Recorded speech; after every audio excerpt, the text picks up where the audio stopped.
샬롬. 편하셨습니까? 네, 주님의 은혜가 우리 모두에게 함께 하시기를 간절히 바랍니다. 자, 우리 성경의 한 말씀을 보겠습니다. 우리 계시록에 있는 말씀을 보겠습니다.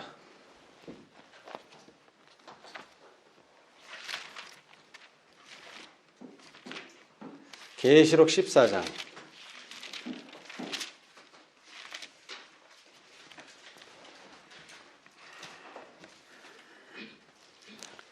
계시록 14장 7절입니다. 누가 한번 큰 소리로 읽어주시겠습니까? 그가 큰 음성으로 가르되 하나님을 두려워하며 그에게 영광을 돌리라. 이는 그의 심판하실 시간이 이르렀음이니 하늘과 땅과 바다와 물들의 근원을 만드신 이를 경배하라 하더라. 아멘. 감사합니다. 자, 이 첫째 천사는 영원한 복음을 가졌습니다. 그런데 그 복음 가운데는 두 가지 내용을 여기에 언급하고 있는데요. 하나님을 두려워하며 그에게 영광을 돌리라. 이게 첫 번째고요. 그 다음에 두 번째는 하늘과 땅과 바다와 물들의 근원을 만드신 이를 경배하라는 것입니다. 자, 그런데 우리 첫 번째는 여러분이 잘 알고 있죠? 그에게 하나님을 두려워하며 그에게 영광을 돌리라. 이것은 하나님의 조사 심판의 시간이 가까웠다는 것입니다. 그 이는 그의 심판하실 시간이 이르렀음이니 하늘에서 치루어질 조사 심판이 이르렀다는 것과 그 다음에 또 하나는 하늘과 땅과 바다와 물들의 근원을 만드신 이를 경배하라. 사실 안식일 문제는 첫째 천사한테서 우리가 볼 수 있어요. 자, 출애굽기 20장 뭐가 나오죠? 출애굽기 20장 10계명이 나오죠. 시내산에서 주어진 10계명이 거기 언급이 되어 있어요. 출애굽기 20장에 자, 그 중에서 20장 11절로부터 보면은요. 아니, 처음부터 볼까요? 출애굽기 20장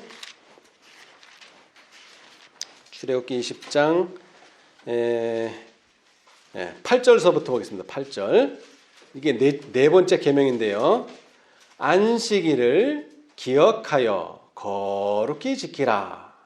엿새 동안은 힘써 내 모든 일을 행할 것이나 제7일은 너의 하나님 여호와의 안식일인즉 너나 내 아들이나 내 딸이나 내 남종이나 내 여종이나 내 육축이나 내 문 안에 유하는 객이라도 아무 일도 하지 말라. 이제 그 다음서부터 이제 잘 들어보십시오. 이는 엿새 동안에 나 여호와가 하늘과 땅과 바다와 그 가운데 모든 것을 만들고 제7일에 쉬었음이라. 자, 여기도 뭐가 나오죠? 엿새 동안에 나 여호와가 뭐를 만들었어요? 하늘과 땅과 바다와 그 가운데 모든 것을 만들었다고 여기 넷째 계명이 말하는데 아까 우리 14장 계시록 14장 7절에는 하늘과 땅과 바다와 그 가운데 모든 것을 만들고 했으면 이 출애굽기 20장 11절이 바로 떠올랐을 텐데 그렇게 말씀하지 않고 바다와 물들의 근원을 만드신 이를 경배하라 이랬어요. 여기는 물들의 근원을 만드신 이를 경배하라. 자, 그런데 7장에는 뭐가 나오죠? 피재앙이 나와요. 물의 근원이 변해버리는 거예요. 피로. 왜? 그렇게 하늘과 땅과 바다와 그 가운데 모든 것을 만드신 하나님을 경배하는 사람들을 죽였기 때문에 그게 재앙으로 나타난다는 거죠. 물들의 근원이 뻘개지는 거예요. 피가 되는 거예요. 그런 의미에서 여기는 물들의 근원이라고 표현했지만 사실 보통의 표현을 하신다면 하늘과 땅과 바다와 그 가운데 모든 것을 만든 제7일을 우리는 기억하게 됩니다. 그렇죠? 제7일. 자, 그런데 이 안식일은 우리와 하나님 사이에 뭐가 된다 그랬습니까? 표가 된다. 자, 그 성경절이 에스겔에 나오죠. 자, 에스겔을 한번 보겠습니다. 에스겔서 에스겔서 20장. 에스겔서 20장 12절. 에스겔 20장 12절.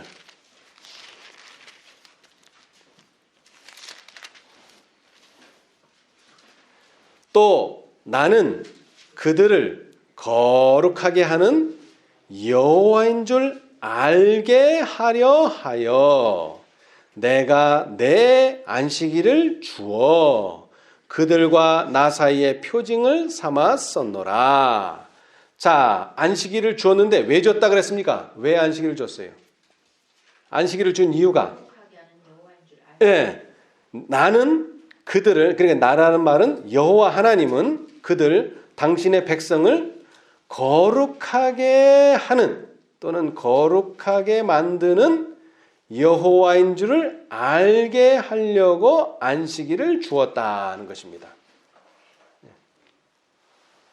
자, 이 말의 뜻이 뭐냐면 이 안식일을 받은 사람들은, 여기 줬다 그랬으니까 안식일을 이제 물건으로 취급하자면, 안식일을 받은 사람들은 뭐를 압니까? 안식일을 받을 때, 아하, 하나님은 나를 거룩하게 만드시는 분이구나 하는 걸 알아야 돼요. 근데 오늘날 안식일을 지키는 사람들이 이거를 모르는 사람들이 너무 많더라고요. 그냥 안식일만 지키는 거예요, 그냥. 근데 안식일은 지키긴 지키고 표징이라고 말은 하는데 거룩해지지는 않아요. 오늘은 거기에 대해서 좀 얘기를 해보려고 하는데요. 자, 예수님께서는 이런 말씀을 하셨어요. 마태복음 16장. 마태복음 16장.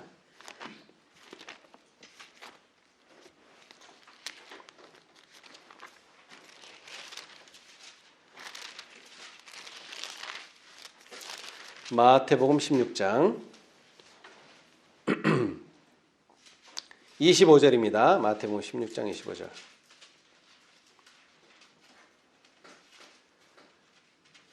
누구든지 제 목숨을 구원코자 하면 뭐 할 것이요? 잃을 것이요. 누구든지 나를 위하여 제 목숨을 잃으면 뭐 하리라? 예. 아니, 우리가 목숨을 얻으려고 하면 얻고 잃으려고 하면 잃어야 되는데 여기는 반대로 말씀하셨어요. 얻으려면은 어떻게 되고요? 구원코자 하면 반대로 잃어버리고, 또 반대로 목숨을 잃으면 어떻게 됩니까? 찾을 것이라. 야, 이 말씀은 좀 이해하기가 좀 어려운 말씀이에요.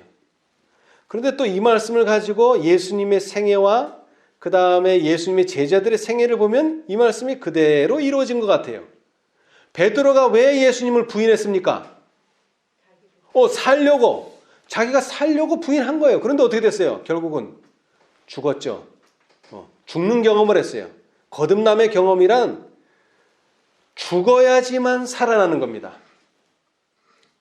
오늘 부활의 예수님에 대해서 좀 말씀을 드리고자 하는데, 여러분, 죽어야지만 살아납니다. 살면은 죽습니다. 살면은 죽어요. 우리는 뭐 해야 된다고요? 죽어야 돼요. 우리는 죽어야지만 살아나요. 침례라고 하는 의미는 두 가지의 상징적인 의미를, 이중성을 가지고 있어요. 하나는 뭡니까? 물에 들어갈 때, 물속에 잠길 때 죽는다는 의미예요. 그런데 죽어야지만 어떻게 됩니까? 살아납니다. 예수님은 나사로가 죽었기 때문에 살렸지 살아있는 나사로를 살린 게 아니에요. 그 다음에 야이로의 딸이 죽었기 때문에 살렸지 살아있기 때문에 살린 게 아니에요. 죽어야지만 삽니다. 그런데 이게 참 재미있는 게요, 창조 때부터 이 이야기가 있더라고요. 창조 때부터. 어떻게 창조 때 이런 일이 있을 수 있을까요? 여러분, 하와를 어떻게 만들었습니까? 하와를. 아담을 잠재운 상태에서 뭐를 하나 빼가지고요?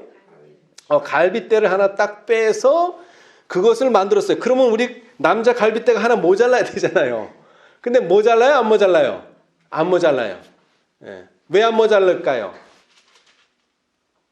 여러분, 이제 프로그램이라는 말을 제가 드리겠는데, 이 몸속에 있는 모든 프로그램은요, 내가 10개가 있다.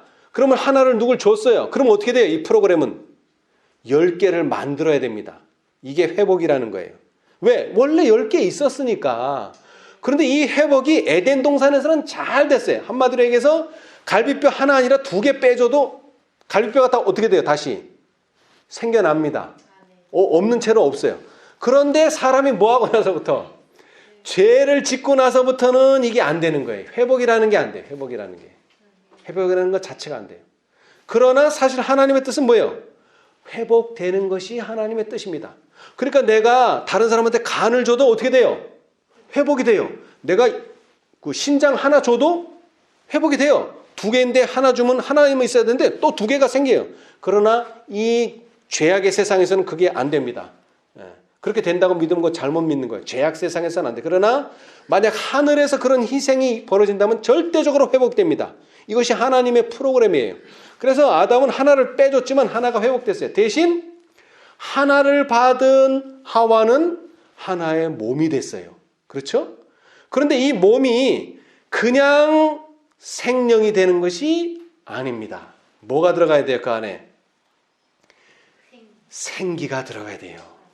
이게 아주 중요한 내용입니다. 오늘날 많은 그리스도인들이 안식일도 지키고 뭐 도둑질도 안 하고 뭐 부모도 공경하고 뭐 여러 가지 십계명을 잘 지키는데 왜 영적으로 회복이 안 되느냐?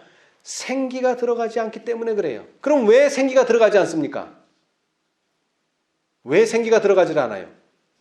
죽지 않기 때문입니다. 사람들이 죽지 않기 때문에.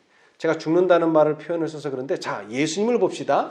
예수님이 돌아가시기 직전에 한 알의 밀이 땅에 떨어져 뭐하지 아니하면 죽지 아니하면 또는 썩지 아니하면 한 알 그대로 있고 이게 썩어서 없어지면 어떻게 된다 그랬어요? 많은 열매를 맺느니라. 이게 자연의 원리예요. 여러분 쌀을 한 알 심으면은 한 알 그대로 절대 있지 않습니다. 30배, 60배, 100배로 열매를 맺습니다. 근데 뭐 하지 않으면? 죽지 않으면 절대로 이 일은 벌어지지 않습니다. 네. 자, 그런데 제가 보니까 이 재창조라는 말을 이제 쓰게 되는데요. 재창조. 네. 네. 선지자께서 벌써 이미 재창조에 대해서 말씀하셨는데, 자, 재창조는 이 피부를 성형하고 뭐 이런 게 아니에요. 이 외모를 바꾸는 게 아니에요. 재창조는 원래 아담과 하와는 원래 어떤 사람이었습니까? 이 지구상에 존재 자체가 없었어요. 근데 형태를 뭐로 만들었죠? 흙으로 형태를 만들어 놨어요. 그러나 그 형태만 만들어졌을 뿐이지 사실 살아있는 사람은 아닙니다. 어떻게 됐을 때? 생기가 들어가 있을 때에 바로 살아있는 사람이 된 거죠. 자, 그런데 이제 우리는 이미 부모에 의해서 태어났어요. 자, 그런데 니고데모에게 했던 것처럼 내가 뭐 해야지 되겠다고요? 거듭나야 되겠다. 그럼 뭐가 도대체 새로 나야 되느냐? 거기에 대해서 선지자께서 분명히 말씀하셨어요. 자, 시대의 소망 478페이지. 이 거듭남을 경험하기 위해서 죽어야 된다는 것입니다. 478페이지. 자, 그러면 뭐가 거듭나느냐? 뭐가 생기를 얻느냐? 뭐가 생명을 얻느냐? 478페이지.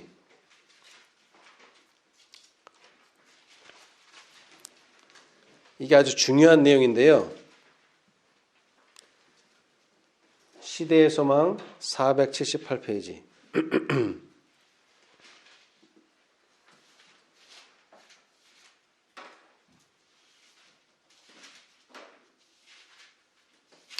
자, 이 말씀은 이게 문단으로 읽으면 내용이 너무 많아서요.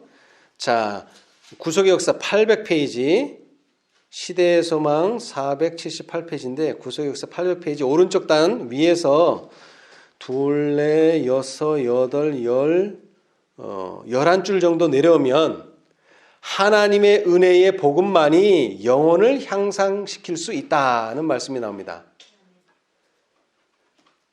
자, 찾으셨어요? 자, 그럼 제가 읽어보겠습니다. 하나님의 은혜의 복음만이 영혼을 향상시킬 수 있다. 그분의 아들에게서 나타난 하나님의 사랑을 명상하면 마음은 감동될 것이요. 어떤 다른 것이 할 수 없는 영혼의 힘을 분기시킬 것이다. 자, 이제 그 다음이 중요합니다. 그리스도께서는 사람의 마음 속에 하나님의 형상을 재창조하기 위하여 오셨다. 자, 다시 말하면은 이 안식일이 뭐의 기념일이라 그랬죠?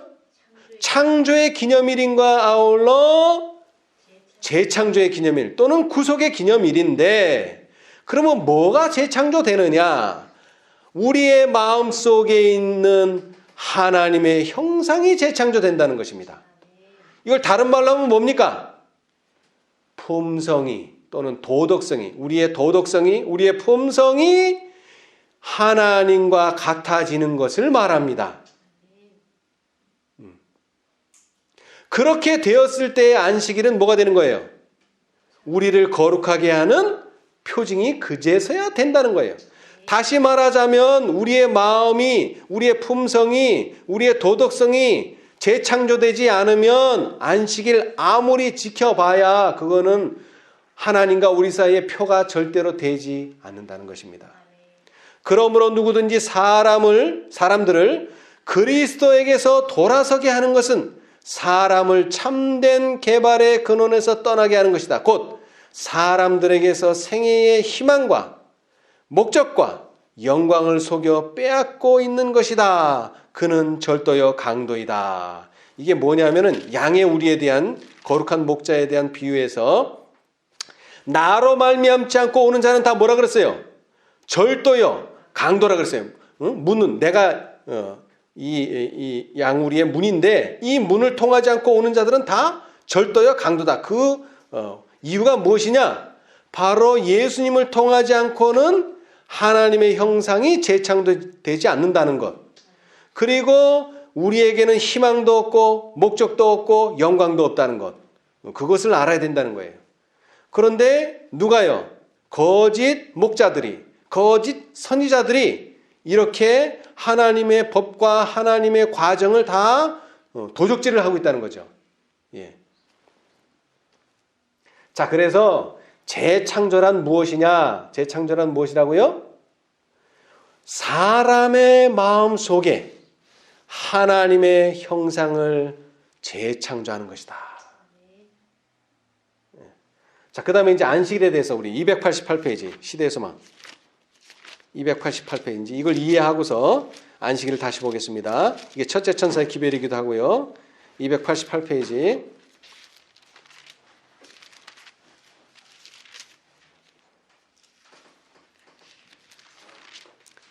자, 이러므로 인자는 거기 중간쯤 보시면 구속역사 710페이지 중간쯤 보시면 문단 시작이 이러므로 인자는 안식일의 주인이니라. 이 말씀은 교훈과 안위로 차 있다. 사람을 위하여 만들어졌기 때문에 안식일은 주의 날이다. 안식일은 그리스도께 속한다. 이는 만물이 그로 말미암아 지은 바 되었으니 지은 것이 하나도 그가 없이 된 것이 없기 때문이다. 예수님께서 지은 것 중에 하나가 뭐라는 거예요? 우리 인간 속에 마음이라는 거예요. 마음을 지으셨다는 거예요. 그리스도께서 만물을 지으셨으므로 그 중에는 마음도 있어요. 안식일도 그가 지으신 것이다. 그리스도로 말미암아 안식일은 창조 사업의 기념물로 구별되었다. 안식일은 그리스도를 창조자와 그다음 뭐라 그랬어요? 거룩하게 하시는 분으로 가리킨다. 자, 여러분, 우리가 보통 말하잖아요. 삼성이 만들면 삼성의 특성이 그 물건 안에 들어있어요. 그죠? 그 다음에 LG가 만들면 LG의 특성이 그 안에 들어있어요. 뭔지는 모르지만 하여튼 약간씩 똑같은 냉장고를 만들고 똑같은 TV를 만들어도 어느 회사가 만들었느냐에 따라서 약간씩의 차이가 있어요. 마찬가지로 이 만물들이 다 누가 만드셨는데? 그리스도가 만드셨는데 그 그리스도만 가지는 창조주 또는 만드신 분의 특징이 있다는 거예요. 근데 그 특징이 뭐예요? 거룩하게 만든다는 겁니다. 거룩성이 그 안에 있다는 거예요. 자, 여러분, 하나님께서 여기 꽃들을 만드셨어요. 이 꽃들 속에 뭐가 있다는 거예요? 하나님의 거룩성이 들었다는 거예요. 그러니까 하나님이 만들었다고 하는 것들은 다 그 안에 뭐가 들었다고요? 신성 또는 거룩성이 그 안에 들어있다는 거예요. 그러니까 인간의 마음도 어떻게 돼야 돼요? 거룩해져야죠. 왜? 하나님께서 재창조하셨으니까. 안식일은 하늘과 땅에 만물을 창조하시고 만물을 붙드시는 분께서 교회의 머리가 되시며 그분의 능력으로 말미암아 우리가 하나님과 화목하게 된다는 것을 선언한다. 그 이유는 이스라엘에 대하여 말씀하시면서 그분께서 나는 그들을 거룩하게 하는 여호와인 줄 알게 하려 하여 내가 내 안식일을 주었다고 하셨기 때문이다. 자, 이제 그 다음 중요합니다. 자, 재창조란 무엇이냐? 그러므로 안식일은 우리를 거룩하게 하는 그리스도의 무엇의 표징이다? 능력의 표징이라는 것입니다, 여러분. 이게 중요해요. 창조도 뭐 없이는 안 돼요. 능력 없이는 안 돼요. 그런데 뭐 하려면 이 인간의 마음도 재창조되려면 뭐가 있어야 돼요? 능력이 있어야 돼요. 그런데 그 능력이 바로 있다는 것을 보여주는 것이 뭐라고요? 안식일이라는 것입니다, 여러분. 그 능력을 보여주는 게 안식일이에요. 그리고 안식일은 그리스도께서 거룩하게 하시는 모든 사람에게 주어진다. 안식일은 그리스도의 성결케 하시는 능력의 표징으로서 그리스도로 말미암아 하나님께 속한 이스라엘의 일원이 되는 모든 사람에게 주어진다. 자, 여러분 여기서 잘 들으세요. 안식일은 이제 날이 아닙니다. 뭡니까? 이건 능력입니다. 안식일을 받는다는 자체, 내가 안식일을 지키고 있다는 자체는 안식일은 나에게 뭐가 된다고요? 능력, 뭐 하시는? 성결케 하시는 능력, 거룩하게 하시는 능력이라는 것입니다. 예. 자, 이제 보시면은 이제 이 근데 거룩하게 하는 능력이 개인적인 능력이 아니에요. 자, 여기서 보시면은 다시 읽어보면은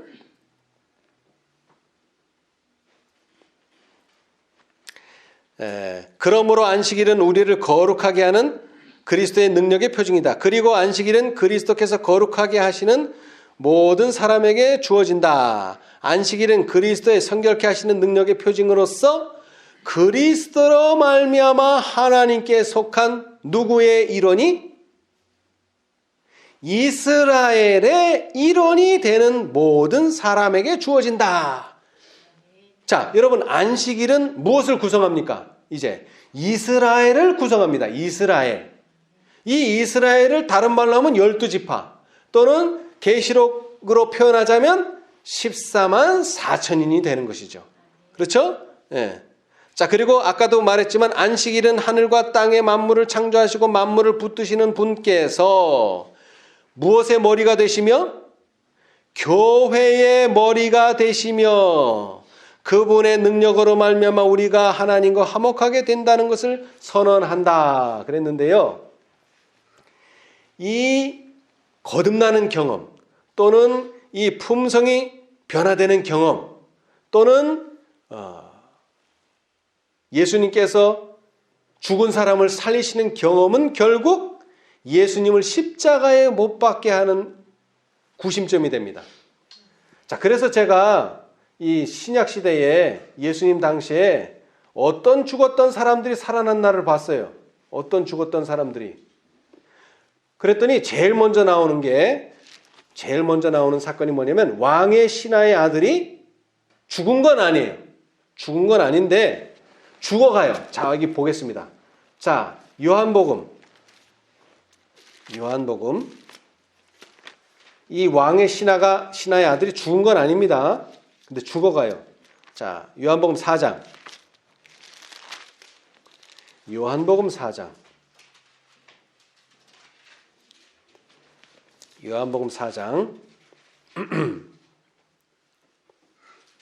자, 46절부터 제가 읽어보겠습니다. 예수께서 다시 갈릴리 가나에 이르시니 전에 물로 포도주를 만드신 곳이라. 왕의 신하가 있어 그 아들이 가버나움에서 병 들었더니, 자, 병 들었으니까 뭐 죽을 병도 있겠지만 뭐 그냥 죽지 않는 병도 많잖아요. 그죠? 자, 그런데 이 병이 죽을 병이에요. 자, 47절. 그가 예수께서 유대로부터 갈릴리에 오심을 듣고 가서 청하되 내려오셔서 내 아들의 병을 고쳐 주소서 하니 저가 어떻게 됐다고요? 거의 죽게 되었습니다. 죽음 문턱까지 가 있어요. 예수님이 지체하면 어떻게 되는 거예요? 바로 죽는 거죠 뭐. 예수께서 가라사대 너희는 표적과 기사를 보지 못하면 도무지 믿지 아니하리라. 신하가 가로되 주여 내 아이가 죽기 전에 내려오셔서 얼마나 시급하겠어. 지금 죽어가는 거예요 지금. 그러니까 죽기 전에 좀 빨리 좀 오십시오. 빨리라는 표현은 없지만 자 예수께서 가라사대 가라. 내 아들이 뭐 했다? 살았다. 이 사람은 산 사람을 살린 게 아니에요. 죽어가는 사람을 살렸습니다. 죽어가는 사람. 그러나 엄밀히 말하자면 죽은 사람은 아닙니다. 자, 또 나와요. 또 죽어가는 사람이 또 나와요. 자, 누가복음 이번에는 누가복음. 이번에도 죽은 사람은 아닙니다만은 죽어가는 사람이에요. 누가복음 7장. 여러분 잘 아시죠? 백부장. 백부장이 누구를 살렸습니까? 자신의 종을 살렸죠? 근데 그 종이 바로 죽어가는 병에 걸렸어요. 자, 7장 2절. 누가복음 7장 2절. 어떤 백부장의 사랑하는 종이 병들어 뭐 되었더니? 죽게 되었더니. 이 사람도 죽기 직전이에요. 죽지는 않았어요. 죽어가는 병에 걸렸어요. 그랬을 때 예수님께서 이 병을 고쳐주셨어요. 다시 말하자면 살아났죠. 자, 이 사람들은 이 두 사람은 죽어가긴 하지만 죽은 상태에서 살린 건 아닙니다. 그런데 이번에는 드디어 죽은 사람을 살립니다. 그 첫 번째 사람이 바로 과부의 아들입니다. 자, 누가복음, 같은 누가복음 7장, 같은 7장, 누가복음 7장 11절. 그 후에 예수께서 나인이라 성으로 가실새 제자와 허다한 무리가 동행하더니 성문에 가까이 오실 때에 사람들이 한 죽은 자를 메고 나오니 이는 그 어미의 독자요 어미는 과부라. 그 성에 많은 사람도 그와 함께 나오거늘. 자, 이 사람은 죽은 지 얼마나 됐을까요? 죽은 지 얼마나 됐을까요? 자, 바로 죽었을까요? 제가 볼 때 한 3일은 된 것 같아요. 장사를 지내는 거 보니까. 자, 나사로도 며칠 만에 장사를 지냈습니까? 죽은 지 사흘 만에. 그런데 예수님은 언제 찾아가셨죠? 나흘. 장사 다 끝나고 나서 예수님 가셨는데 이 나인성의 과부의 아들은 장사를 지내고 있는 중에 만났어요. 시체를 만난 거예요. 이건 죽었어요. 정말로 죽었어요. 3일이나 지났어요. 죽은 지. 근데 어떻게 하셨죠? 이 청년을 살려내셨어요. 죽었던 자가 일어앉고 말도 하거늘 예수께서 그 어미에게 주신대 살려냈어요. 이것이 첫 번째 죽은 자를 살리셨습니다.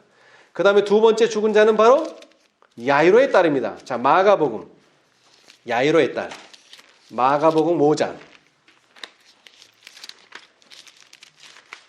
자, 이 아이도 죽었습니다.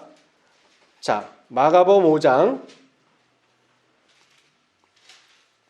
22절. 회당장 중 하나인 야이로라 하는 이가 와서 예수를 보고 발 아래 엎드려 많이 간구하여 가로되 내 딸이 어떻게 되었사오니? 죽게 되었사오니. 이때까지는 안 죽었어요. 근데 죽을 것 같아서 아버지가 누구를 찾아왔어요? 예수님을 찾아왔죠. 그런데 예수님이 빨리 가서 지금 죽기 전에 살려야 되는데 누가 나타났어요? 가는 길에 혈루증을 앓는 여인이 나타나서 또 시간이 지체되네요. 그래서 결국 어떤 기별을 받았어요? 죽었다는 기별을 받았어요. 죽었다는 기별. 자, 35절. 아직 말씀하실 때에 지금 아버지의 마음은 타들어갑니다. 근데 이미 죽었어요. 회당장의 집에서 사람들이 와서 가로되 당신의 딸이 어떻게 되었나이다? 죽었나이다. 그러니까 이제는 별 볼 일 없다는 거예요. 예수님이 뭐한 사람은 살릴 수 있는데 죽어가는 사람은 살릴 수 있지만 죽은 사람을 살릴 수 있다는 믿음은 없었어요. 그래서 이제 더 이상 괴롭게 하지 말라.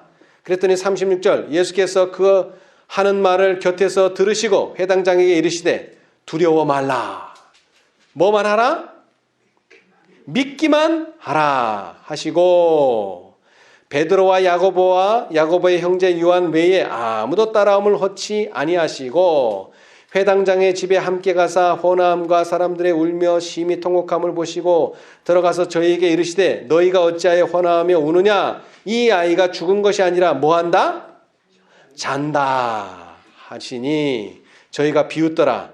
예수께서 저희를 다 내어 보내신 후에 아이의 부모와 또 자기와 함께한 자들을 데리시고 아이 있는 곳에 들어가사 그 아이의 손을 잡고 뭐라고 말씀하셨습니까? 달리다굼 하시니 번역하면 곧 소녀야 뭐하라? 내가 내게 말하노니 일어나라 하심이라. 소녀가 곧 일어나 걸으니 나이 12살이라. 사람들이 곧 크게 놀라고 놀라거늘. 자, 이 야유로의 딸은 죽은 지 얼마 됐습니까? 하루도 안 됐어요. 하루도 안 됐어요. 죽은 지 얼마 안 됐어요. 근데 죽은 사람을 살려냈어요. 두 번째로 죽은 사람을 살려냈어요. 자, 세 번째로 죽은 사람을 살려낸 사람은 누굽니까? 세 번째. 우리가 잘 아는 누구죠? 나사로입니다. 나사로가 세 번째로 죽었다가 살아났어요. 자, 그런데 제가 이 죽었다가 살아난 사람들을 연구해 보니까 구약 시대에도 있더라고요. 두 사람이. 그런데 다 어느 시대 사람이에요? 엘리야 시대와 엘리사 시대 때 사람들만 살아남았지 그 전에는 죽었다가 살아난 예가 없어요. 물론 모세는 살아났지만 사람이 살린 게 아니잖아요. 그건 그렇죠? 예수님 본인이 살리신 거고 사람이 선지자나 왕이나 제사장이 살리신 예는 엘리야와 엘리사 시대 때밖에는 없어요. 그리고 신약 시대에도 예수님께서는 세 사람만 살리셨어요. 아까 죽어가는 사람 말고 죽은 사람, 3일 된 사람 살리시고 4일 된 사람 살리시고 죽은 그날 살리시고. 그런데 세 번째 사람이 누구라고요? 살아난 세 번째 사람이 바로 나사로고 이 나사로를 살리심으로 인하여 예수님은 어떻게 됐어요? 십자가에 죽을 운명에 처하게 됐어요. 왜? 사내들인 회의를 열어가지고 이제 더 이상 예수는 용납될 수 없다. 그래서 뭐 하기로 결정 내렸어요? 뭐 하기로? 사형을, 저 사람을 죽이자 하는 사형을 내렸는데 이렇게 된 이유 중에 하나가 사두개인과 바리새인은 친구입니까? 원수입니까? 원수입니다. 원수. 같은 유대 종교는 같은데 이 파가 달라가지고 믿는 것이 달라요. 그러다 보니까 이 둘은 물과 기름 또는 진흙과 흙처럼 철과 진흙처럼 절대로 섞이지 않는 사람들이었었어요. 그런데 이 나사로의 부활로 인해서 이 두 사람이 이 두 부류가 뭐하게 됐다고요? 서로 연합하게 되었다는 것입니다. 여러분 참 재밌는 사실이죠? 자, 우리 봅시다. 시대의 소망. 만약 이들이 연합을 안 했으면 예수를 죽이자는 표에 과반수가 나와요? 안 나와요? 절대로 안 나와요. 그런데 이들이 연합함으로써 과반수가 나온 거예요. 드디어. 자, 시대의 소망.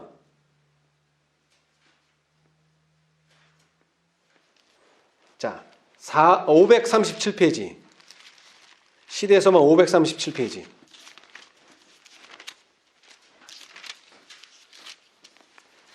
제사장들의 음모장에 보시면 거기 중간쯤 보시면은 538이라고 쓴 위에 몇 줄 위에 사두개인들은 여태까지 왜 예수를 죽일 수가 없었느냐면 바리새인들은 처음부터 예수님을 싫어하고 처음부터 예수님을 죽이려고 애썼어요. 그러나 누가 동조를 안 해요? 사두개인이 동조를 안 하기 때문에 과반수를 얻지 못해서 예수님을 살해할 수 없었는데 이제 사두개인의 변화가 일어나는 거예요. 사두개인들은 비록 그리스도를 좋아하지는 않았어요. 좋아하지는 않죠. 예. 바리새인들처럼 그렇게 심한 악의를 가지고 있지는 않았다. 그들의 증오심은 그처럼 격심하지는 않았다. 그러나 이제는 상황이 달라졌어요. 나사로의 부활 이후에 상황이 달라졌어요. 왜 달라졌나 봅시다. 이제는 그들도 철두철미하게 경계하게 되었다. 사두개인들은 뭐를 믿지 않습니까? 부활을 믿지 않는데 누가 부활했어요? 나사로가 죽은 지 사흘, 완전히 죽은 거야, 이거는 돌이킬 수 없이 죽었어요. 그런데 그 나사로가 사는 걸 보았더니 이제 사두개인들의 믿는 게 이제 부정을 당하게 됐어요. 소위 과학이라는 것을 만들어 사두개인들은 죽은 자의 몸에 생명을 넣는 일은 불가능한 것이라는 이론을 내세웠어요. 그랬는데 어떻게 됐어요? 그 불가능이 가능해져 버렸잖아요. 그러니까 자기 말이 뭐가 된 거예요? 권위가 떨어지는 건 둘째치고 자기 말이 거짓말이 돼 버렸어요. 이러니 사두개인들이 분노하겠어요, 안 하겠어요? 분노하죠. 그러나 그리스도께서 하신 몇 말씀에 의하여 그들의 이론은 무너지고 말았다.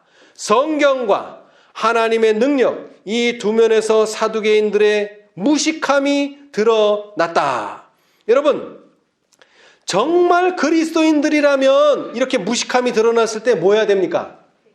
회개해야 됩니다. 회개. 그런데 회개하기는커녕 반대로 나를 회개하게 만드는, 나를 무식하게 만드는 저 사람을 이 지구상에서 없애버려야 되겠다. 여기에 가담한 거예요, 사두개인들이. 그들은 이적을 통하여 백성들이 받은 인상을 제거하는 것은 불가능하다는 것을 알았다. 무덤에서 죽은 사람을 탈취해내는데 성공한 그분으로부터 사람들의 마음을 어떻게 돌이킬 수 있을까? 거짓 소문들이 유포되었으나 이적을 부인할 수 없었으며 그들은 어떻게 그 영향을 제거시켜야 할지 알지 못하였다. 지금까지는 사두개인들이 그리스도를 잡아 죽일 계획을 세우지 않았다.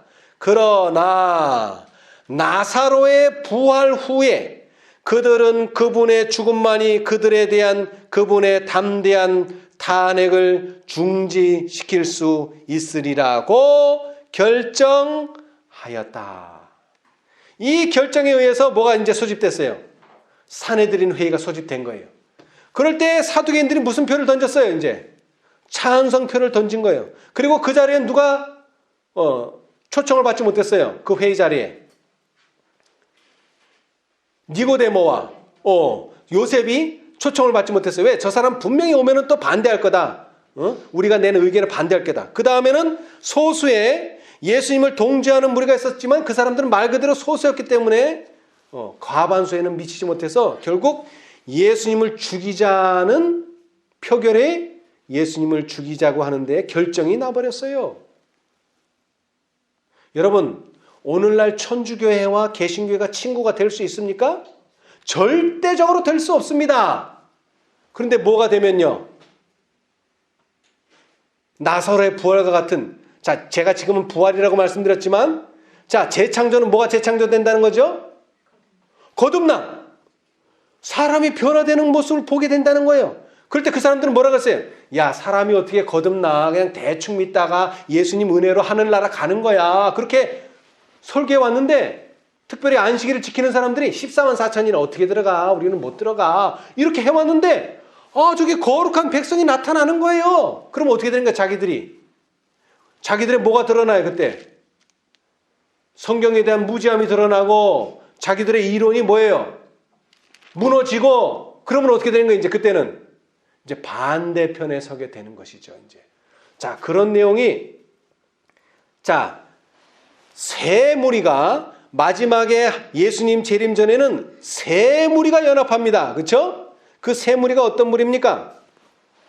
요한계시록 16장. 네, 개구리 같은 새 더러운 영. 누구누구의 영이에요? 네. 자, 영이라고 표현했는데 정신입니다. 정신. 새 정신이 연합하는 거예요. 새 사상이 연합하는 거예요. 요한계시록 16장 13절. 요한계시록 16장 13절. 또 내가 봄에 개구리 같은 새 더러운 영이라 그랬어요. 그래서 그 세 개가 뭔가를 봤더니 첫째, 누구의 입이에요?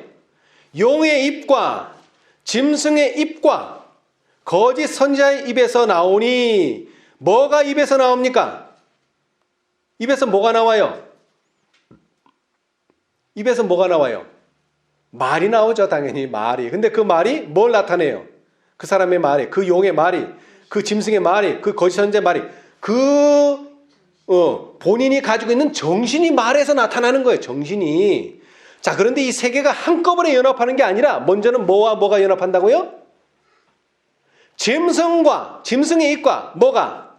거짓 선지자의 입이 먼저 연합을 하는 거예요. 자, 보세요. 예수님 돌아가실 때도 보세요. 자, 누가 먼저 연합했어요? 사두개인과 바리새인이 먼저 연합해요. 그래서 가부간의 결정을 내려서 예수님을 죽이기로 결정해. 그 다음에는 이제 누구와 결탁하는 거예요? 이교, 로마 법정에 가서 그들과 또 이들이 손을 잡아서 연합하죠. 그래서 결국 예수님은 골고다에서 십자가에 달려 돌아가시게 된 거예요. 자, 여기도 세 연합이 있었죠. 사두개인과 바리새인 그리고 로마. 그런데 오늘날 현 시대는 천주교, 개신교, 그 다음에는 세상, 정부 셋이 연합하게 되는 것입니다. 근데 먼저는 누가 연합해야 돼요? 개신교회와 천주교회가 연합해야 돼요. 근데 뭘 연합해요? 그들이 개신교, 교회에서 가르쳤던 사상. 야, 우리가 어떻게 완전해져? 근데 완전해지는 사람이 보인단 말이죠. 그러니까 그 사람들이 뭐가 되는 거예요? 이론이 무너지는 거죠. 그렇죠? 예. 자, 이 나사로의 부활은 그런 의미에서 매우 중요합니다. 이 나사로의 부활을 예수님께서 하시지 않았다면 예수님은 6월절 날 돌아가시지 않고 아마 몇 달 후에 돌아가실 수도 있었어요. 그러나 이것만큼은 예수님께서 하셔야 됐어요. 왜? 예수님은 6월절 날 돌아가셔야 하기 때문입니다. 자, 그러나 그렇게 되기 위해서는 조건이 있어요. 누구와 누가 연합해야 돼요? 그 원수지간인 사두개인과 그 원수지간인 바리새인이 연합해야 돼요. 근데 그 연합을 누가 제공했느냐? 바로 나사로의 부활이 제공했다는 것입니다. 그것은 다른 말로 하면 오늘날 우리가 믿고 있는 진리가 그대로 우리 생애에 나타나서 예수님의 품성이 나타나면 오늘날 기독교계가 아이고 어떻게 거룩하게 살아. 사람이 살다 보면 거짓말도 할 수 있고 뭐 이렇게 조금씩 그렇게 할 수 있는 거지. 했던 사람들이 자신들의 이론과 사상이 잘못됐다는 것을 알게 되면서 천주교회와 개신교회가 완전히 하나로 연합합니다. 뭐 하기 위해서? 서로 사상이 맞아서가 아니라 우리의 사상을 무너뜨린 저 거룩한 백성들을 이 지구상에서 없애기 위해서 연합하게 되는 것이죠. 예. 자, 그런데 사실 우리는 침례의 의미에서 자, 나사로가 살아나기 위해서는 나사로가 뭐 해야 합니까? 죽어야 합니다. 그래서 예수님께서 오라고, 지금 나사로가 죽어간다고 빨리 와서 고쳐달라고 했을 때 가셨어요? 안 가셨어요? 안 가셨어요. 왜? 나사로가 죽어야지만 부활할 수 있기 때문에 그렇습니다. 죽어야지만. 그러면은 여동생들은 무슨 경험을 했어요? 예수님이 우리랑 그렇게 친하고 능력도 그렇게 많은데 왜 안 오셨을까? 여기에 대한 의문이 있었겠죠. 다시 말하면 그 두 자매는 시련과 역경을 경험했어요. 4일 동안. 4일이 아니에요. 이제 아까처럼 죽어가는 병이었기 때문에 얼마 전에 일주일이나 2주일 전에 기별자를 보냈겠죠. 지금 나사로가 죽어가고 있다고 빨리 와서 좀 고쳐달라고. 그런데 그 일주일간, 2주일간은 어떤 시간이었을까요? 그들에게는 시련의 시간이었어요. 아니 예수님이 바로 옆에 계신데, 그리고 예수님 우리하고 가장 친한 친구인데, 오늘 찬미 시간에 했던 것처럼 예수는 우리의 친한 친구인데 왜 살려주시지를 않는가? 왜 이 병을 고쳐주시지를 않는가? 보통 사람 같으면 어떻게 됐을까요? 실족했을지도 몰라요. 자, 그런데 이들은 실족하지는 않았지만 굳건한 믿음이 없었어요. 이제 자세하게 하면은 그렇게 되지만, 자, 그러나 하여튼 간에 이 나사로가 죽도록 허락하신 것입니다. 왜요? 나사로가 죽어야지 부활할 수 있잖아요. 자, 그 말은 다시 말하면 예수님의 돌아가실 시간이 임박했다는 뜻이기도 합니다. 여러분, 1888년을 말할 때 우리가 항상 인용하는 예언의 신이 가려뽑은 기별 1권 363페이지인데 거기 뭐라고 얘기했어요? 시련의 시기가 우리에게 뭐 했다? 임박했다. 이게 무슨 뜻이에요? 나사로가 죽어야 된다는 거예요. 그래야지만 누가 살아난다는 거예요? 나사로가 부활한다는 것이죠. 오늘날 우리가 당하는 이 현재 2021년의 이 현재 이런 시련도 결국 뭐가 가까웠다는 거예요?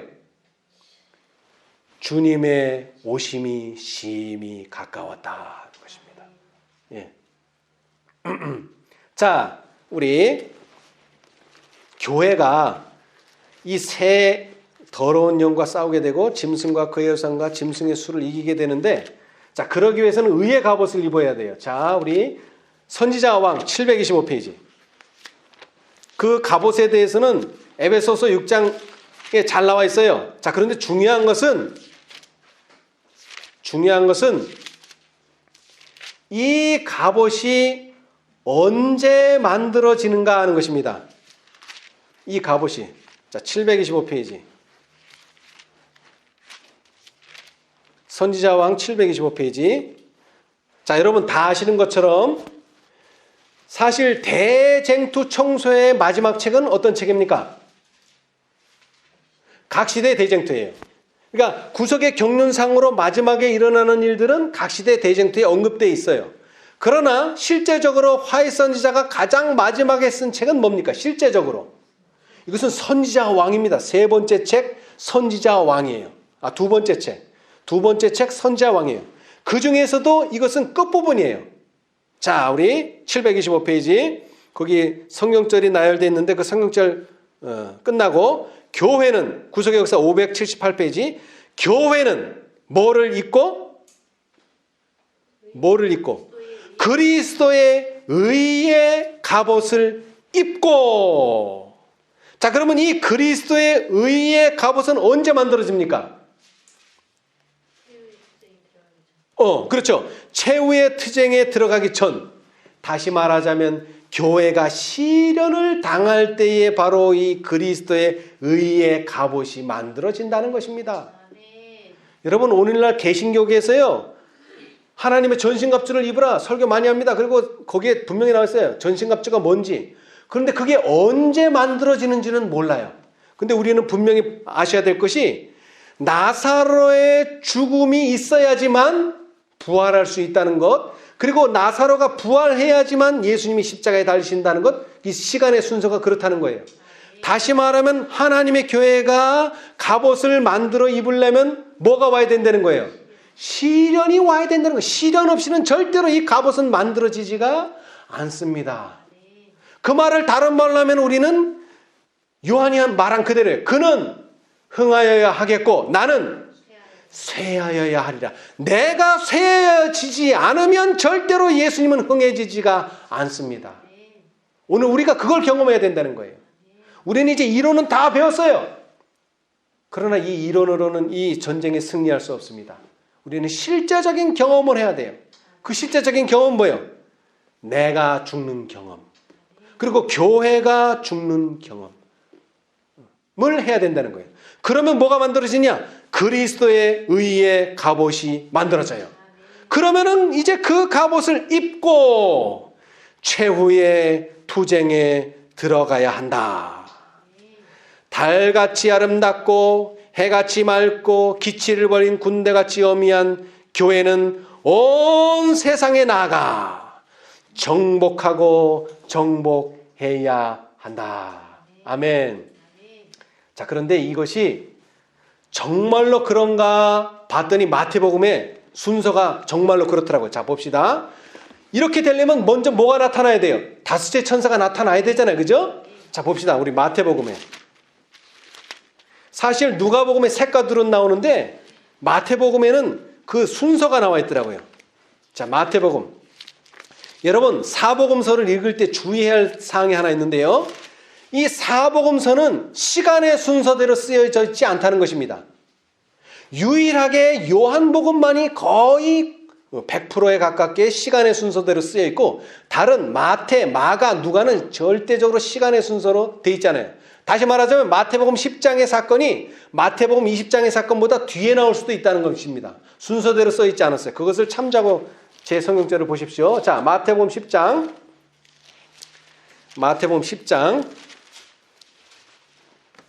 34절. 자, 뭐가 와야죠? 셋과 둘이 와야죠. 다섯 천사가 와야 되잖아요. 하나님의 경륜이 끝나려면 예수님 오시기 전에. 자, 34절. 내가 세상에 화평을 주러 온 줄로 생각지 말라. 화평이 아니요 검을 주러 왔노라. 어디서 많이 읽었죠? 그렇죠? 누가복음에 나오는 내용과 흡사합니다.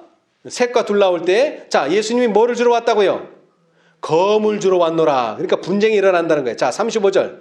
내가 온 것은 사람이 그 아비와, 자, 여기 사람이라고 말했는데, 누가복음에는 아들이 아비와, 딸이 어미와, 며느리가 시어미와, 내용이 똑같아요. 그죠? 근데 여기는 사람이라고 표현했어요. 이 사람은 남자를 말하고 그것은 아들을 말합니다. 아들이 그 아비와, 딸이 그 어미와, 며느리가 그 시어미와 불화하게 하려 함이니, 둘과 셋과 둘이라는 말은 없어요. 그러나 내용이 똑같아요. 내용이. 그죠? 불화가 누구랑 한다고요?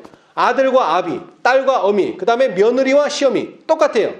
다섯 천사가 나온 다음에 이제 뭐가 와야 돼요? 시련이 와야 되겠죠? 자, 그 다음 보세요.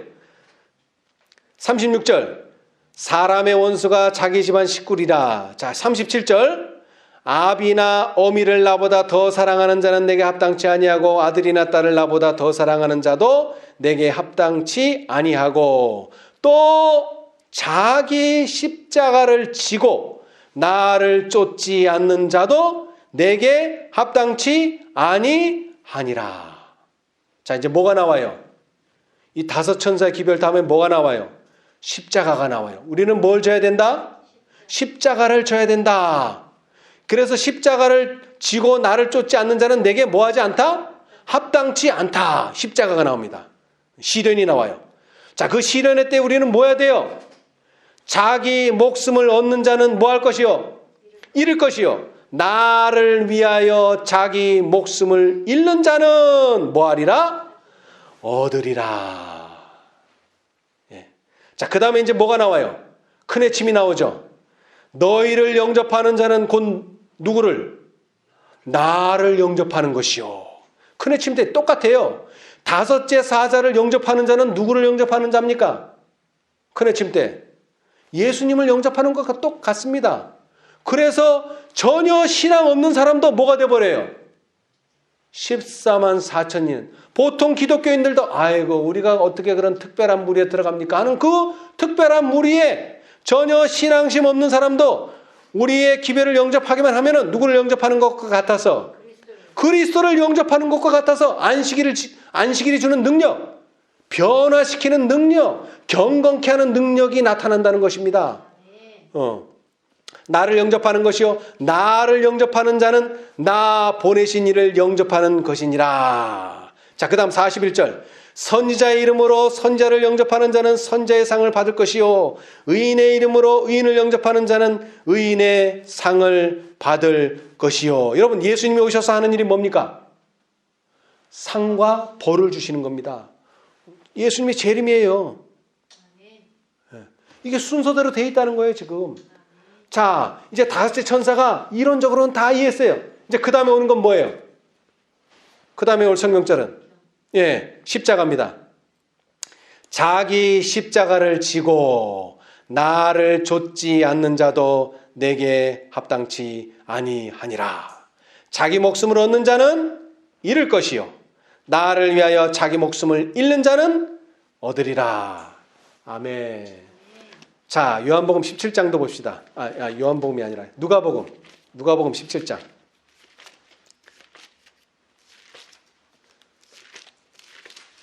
누가복음 17장은 약간 생략되어 있어요. 자, 누가복음 17장 33절 우리 기억절로 읽었는데요. 자, 한번 보겠습니다. 무릇 자기 목숨을 보존하고자 하는 자는 잃을 것이요 잃는 자는 뭐하리라? 살리라. 그러고 나서 하신 말씀이 바로 이겁니다. 재림 때에 어떤 일이 벌어지죠? 내가 너희에게 이르노니 그 밤에 두 남자가 한 자리에 누워 있음에 하나는 뭐하고? 데려감을 당하고. 이게 뭡니까? 이게 예수님의 재림 아닙니까? 데려가는 사람이 있고 또 뭐하는 사람이 있어요? 버려둠을 당하는 사람이 있어요. 이건 재림을 말합니다. 자, 그 다음에 이건 남자에게만 일어나는 게 아니에요. 여자에게도 마찬가지예요. 여자가 함께 매를 갈고 있음에 하나는 데려감을 당하고 하나는요 버려둠을 당할 것이니라. 아멘. 자, 그런데 재림 전에 뭐가 있어야 된다고요? 시련의 시기가 온다. 그 시련의 시기 때 우리는 어떻게 해야 됩니까? 승리하는 자가 돼야 돼요. 승리하기 위해서는 뭐가 돼야 돼요? 승리하기 위해서는 자기를 죽이는 사람이 돼야 된다. 자기를 죽이라니까 뭐 칼로 죽이는 그런 게 아니라, 아까도 말했지만 성격이 죽어야 된다는 말이에요. 우리 보통 사람들도 그러잖아요. 막 화내고 그럴 때, 야, 너 성격 좀 죽여. 너 그 성격 가지면 안 돼. 그 성격 가지고는 그 성격 죽여야 돼. 근데 그게 사람의 힘으로 됩니까? 사람의 힘으로는 안 됩니다. 하나님의 능력, 그리스도의 능력, 재창조하시는 능력이 필요해요. 근데 그 능력을 하나님께서 마지막 당신의 백성들, 그 기별을 받아들이는 백성들에게 뭐 하셨다는 거예요? 주셨다는 거죠. 뭐 다른 뜻이 아니라 주셨다는 것. 예, 주셨다는 것입니다. 예. 자, 우리 마지막 말씀 하나만 읽고 마치겠습니다. 자, 선지자 왕 723페이지. 이 말씀만 읽고 마치겠습니다. 선지자 왕 723페이지. 구속의 역사 578페이지. 구속의 역사 578페이지. 왼쪽 단 위에서 두 번째 줄. 때때로 지상의 교회는 시련과 고통을 당하게 되는데 이는 혹독한 투쟁이 없이는, 그러니까 하나님의 전신갑주를 입지 않고서는 뭐 할 수 없어요? 교회가 승리할 수 없기 때문이다. 환난의 떡, 고생의 물은 교인 모두의 공통의 운명이나 구원하시기에 능하신 하나님을 신뢰하는 사람들은 아무도 완전히 억눌리지 않을 것이다. 야곱아, 너를 뭐하신? 창조하신. 이게 어디 나오는 내용이에요? 계시록 14장 8절에 하늘과 땅과 바다와 물들의 근원을 만드신 이를 경배하라. 창조 아닙니까? 그 다음에 안식일도 창조고, 야곱아 너를 창조하신 여호와께서 이제 말씀하시느니라. 이스라엘아 너를 조성하신 자가 이제 말씀하시느니라. 너는 두려워 말라. 내가 너를 뭐하였고? 구속하였고 내가 너를 뭐하여? 지명하여 불렀나니. 여러분 14만 4천인의 이름은 특별히 어디에 써 있는다 그랬어요? 성전에 뭐가 기록되어 있죠?